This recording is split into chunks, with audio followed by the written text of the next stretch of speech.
Hello, hello, hello, everybody. This is Lodurus here. Hope you guys are all doing well. Welcome to a new little mini-series. Just want to show off a game that has been eating up a lot of my time and I think is worth your interest, is worth your investigation, and if it appeals to you, something that's probably worth your time. Um, Game called Timber and Stone. It's a voxel-based kind of building, siege, fortification type of game. It is annoyingly and wonderfully frustrating is the only way I can explain it. What are we going to call our world today? We will call it Timpani. That's what we're going to call it. Confirm. So this is the various sizes of the worlds you can create. I am going to go for a medium. If you want a really fun challenge and would like to restart the game 100 times over, I suggest you go small. If you would like to survive forever and have a little bit of lag, because it is quite a huge area getting loaded up, I would go with large. We're going to go with someplace in the middle, because odds are we're going to die. And it's important you see that you die in this game. I'm on my 23rd settlement now. I die a lot. The game still is in beta, and I'm not going to lie to you guys, you should know right off the bat, the game is sort of on hold indefinitely due to financial restrictions with the game. But that being said, you can pick it up on Steam for $13.99 Canadian, and I have got my money's worth out of it. My general feel for a game is, I want an hour of gameplay for every dollar I spent. That is the bare minimum I expect. And this game lives up to it. I'm up to 26 hours now. Gives you an idea how long my settlements last. So right now we're just trying to find a place to live. You can see there in the bottom right hand corner here, there's the little guide as to what we're looking for. Grasslands are great because they're flat, so you don't have a lot of building to worry about. But I kind of want some trees, so let's... flat. Trees medium. This looks like it might be a good spot, so let's give it a check. It'll take a second just to load up here. So yeah, it's a building style game. It's very reminiscent if you've ever played, I'm old, I'm gonna date myself, but I grew up playing ActRaiser and Soul Blazer, and I really loved those games. They were by Enix before it became Square Enix, and it's when video games were amazing, and on the Super Nintendo. So, as I said, it is voxel based. We, for the moment, have to pick a place to establish ourselves. As you can see, it's not a very big map area, but I like the medium because it does give you a good range. And I think what we're looking for is a relatively flat area near one of the edges of the map, and I'll get to why that's important in a minute. I think... This is going to be annoying, isn't it? Let's go here. I think this is a good building area. We've got a good source of stone. I can see some coal, some tin. There's a bush there we can forage, and some wheat we can use. So I think this is a good starting spot. So we will settle here. And once we've taken a look, we can just place down... This is our little starting wagon. It's where our guys will form. You can just hit spacebar to spin it around. Let's put it up out of the way over here, because this is where we're going to build. So you just plunk your butt there. We will put the tutorial on for us playing the game together. So the important thing about this game is you get 8 little men and women to start a colony with. They get assigned random jobs at random skill levels, and the higher the skill level, the better they are or more efficient they are at their job. You can also rename them. I'm going to rename them their jobs because I never remember who's who and who does what. Because if we just go over here to this little to mod here, there's what, 1, 2, 3, 4, 5, 6, 7, 8. There are 15 different professions. Some of the important ones to have right off the bat. Miner at 5 is really good. 20 is the max, just so you know. So she just became, this is a fancy name for her, Miner number 1. Yes, all the personality is lost on them because I can never remember who does what. I'm terrible with names, just so you know. And some of these names are amazing. What can you do? She's a tailor. Good to keep in mind, not necessarily... Ooh, she's also a good trader. We'll get into that later too. But for now, let's get the basics. Actually, what I'm going to do is just pause here for a moment, figure out what everybody has. Actually, let's go through setting up one person. So we'll go back to miner number 1 here. We figured out what her professions are, what she's good at. She's a good miner, good herder, but miners are important, so we're going to keep her as that. We will go into here. This shows their health, morale. Morale doesn't really do anything right now. It goes down if you change their profession a lot. Their level, how close they are to leveling up. Their courage, this is important. You do get attacked by random things, wild animals, monsters, and when their courage goes down below a certain point, they will bolt. Hunger, if it reaches full, they'll die. I've done that. Don't do that. And they have traits, charismatic, disloyal. I don't know what all of these do yet. Some of them, like Overeater, they eat more. Hardworking, you'll get more bang for your buck out of how much work they do before they have to go eat, and what they're currently doing.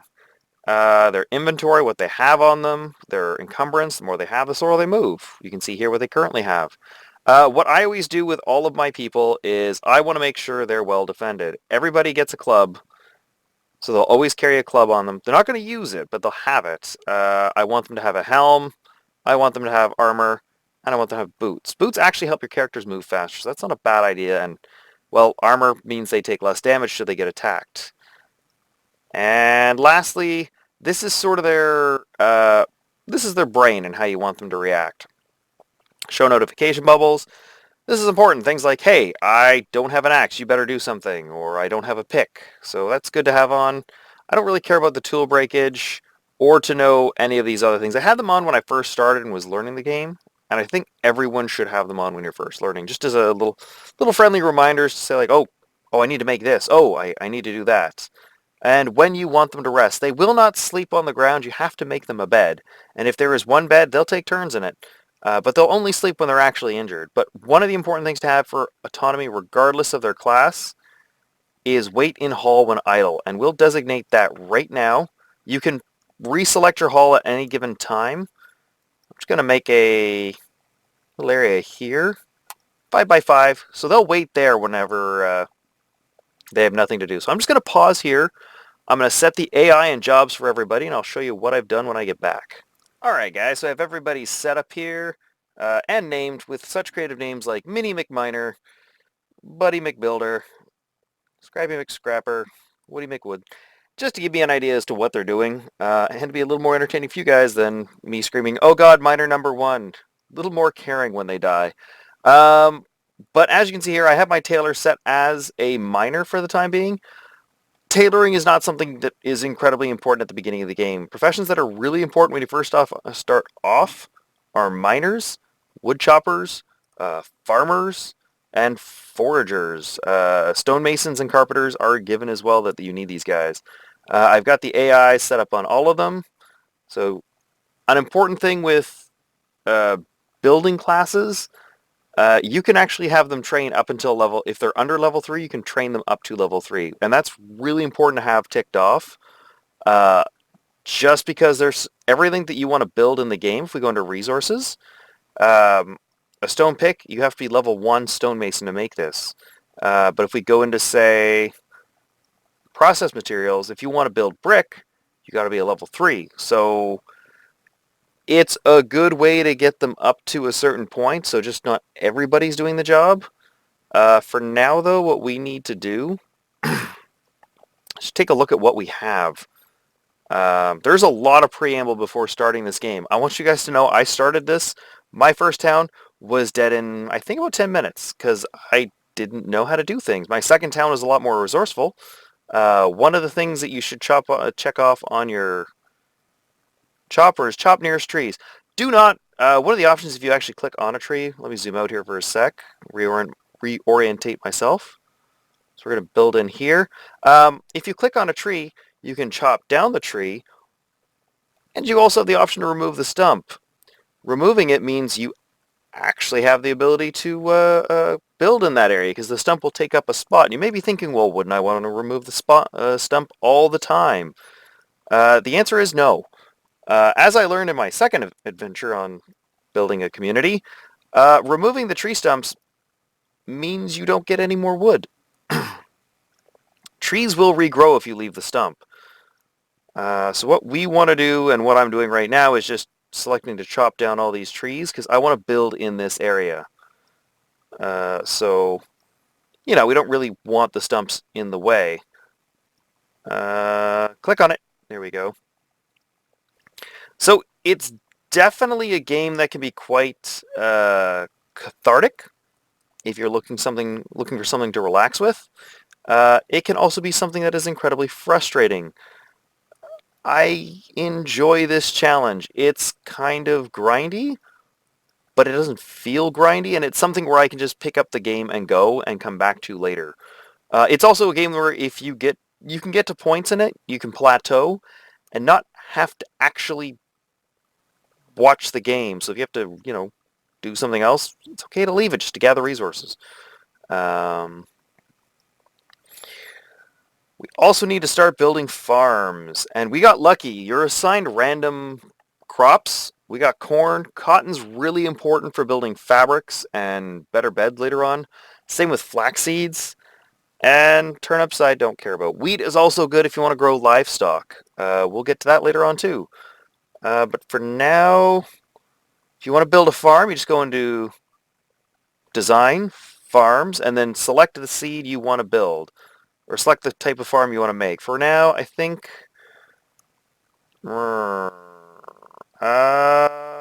let's... We can move our farms later, but for now I think we're just going to throw over here, a little 4x4 of corn, little 4x4 of cotton. You can do any size here. I am a little OCD and like things to be perfect. So we're going to do that. We'll just keep doing patches of farm work. So that'll have our farmer going. Something else you should do, and this is really good. People are going to go out and do their thing. Oh, we should probably have the miners dig. So what we're going to do is we're going to select this area here. And you can see how it pops up and down on the different layers. I want to actually mine out this area here. You can use the arrow keys to go up and down if you want to mine out an area up and down. I want this area leveled off. We're going to turn this into our little quarry. Boop. And boop. There we go. So we're just going to start the game up here, have our guys doing our things. You're going to see some guys doing nothing. So it always lags there when you first start. Like I said, it isn't beta. I hope the volume's not too loud. I did adjust it so it would be a little lower. Music in the game is gorgeous, by the way. What we want to do is just go into our resources, our hand tools. We want... if you put something in queue, they will make one of it, and that's it. If you maintain in storage, they'll make sure there's always one there. And the one to make important to always be aware of is your stone picks. I have played a game, it was a perfect setting. Nice amount of trees, great mineral deposits. I got one pick and no stone when starting. The pick broke after 2 hits, and I didn't have enough stone mined to actually make another pick, and so I was dead in the water. That's really annoying. So I'm just have a couple of everything in deposit, a couple hoes there, and tongs. We'll get 1 crook. I haven't found a need for multiple herders, and they don't pick up herders till later on.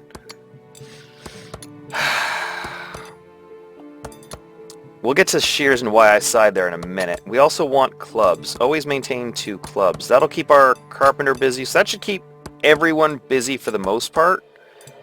I want to talk about process materials and what it means here. So, timber, we'll need that. We'll set 12 for the time being. Brick we'll set to 12. Cloth we'll get to. Leather, We'll leave that as is for the time being. Raw materials. So we're going to track our food, and it'll appear up here. And this is tell us how much we have. Dirt, stone, wood, sand. I don't know what it's used for other than just terrain. Bones, I don't know what they're used for either. Feathers we're going to track because those are used to make arrows. Animal hide is important because that allows us to make beds. Wheat we'll want to know for later on. Cotton we'll want to know. Seedlings are used for decorative stuff, and if you want to replant trees. But we also should make a note that we are willing to, should a merchant come, because merchants are a part of this game. We're going to sell wheat. We are willing to... Do we want to buy any of that stuff? We are willing to buy knives and shears. These are important for scavengers and tailors. We are also willing to sell raw material-wise. Yeah, tin's beyond your point. What are you doing, Brickerson? I have you training, and you have no need to make tools at the moment. That's awesome. Okay, good. I don't have a use for tin. I have yet to find a use for tin. It's useful for making better ingots. Most things, I should say, have a way of making multiple versions. So standard ingot can be made with copper ore or scrap metal. Scrap metal can be found on bad guys you kill. But a solid ingot could be made with iron ore or a standard ingot and a piece of tin. We actually, at the beginning, if you recall, have a fair amount of iron ore in the area, so I'm not too worried about that.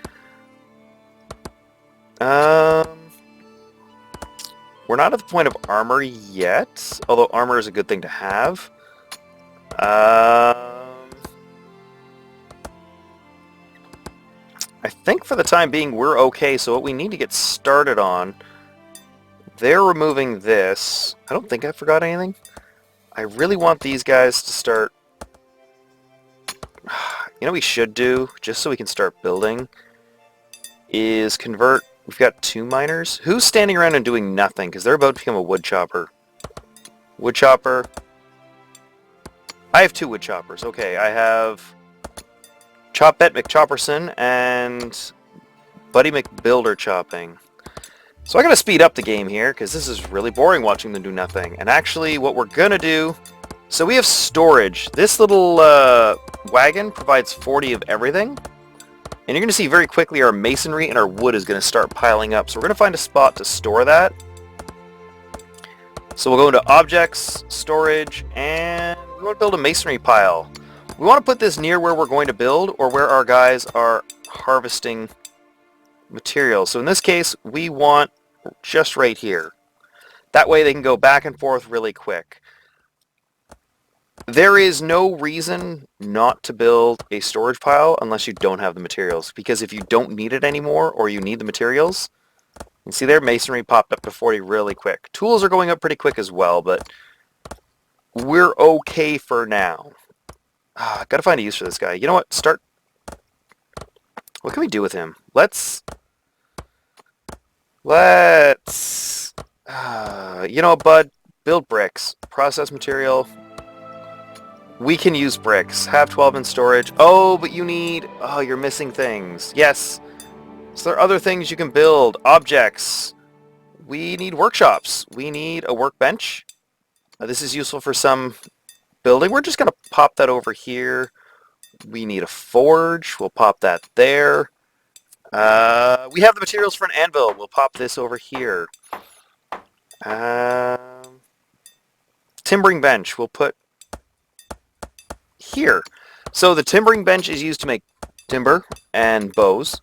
The forge is used for making ingots and tools for the blacksmith, as is the anvil. And the workbench is used by various other classes, such as the tailor,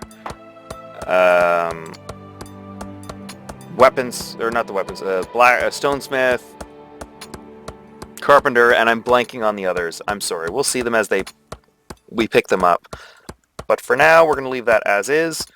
for the fuel to forge to work, you obviously need fuel. In this case, we're just going to use wood, and you can allow multiple forges. You can have different guys or different set them to specific people. But I'm going to call this quits for here. Really am looking forward to playing this with you guys, just to show it off. Like I said, it's a game that needs a little love, and it is something that has brought me a lot of joy. So I wanted to show it with you guys. But until then, let's see how our little village grows. Thank you very much for watching. Things will pick up in the future. But until then, hope to see you guys soon. Till I see you, take care. Have a good day. Bye-bye.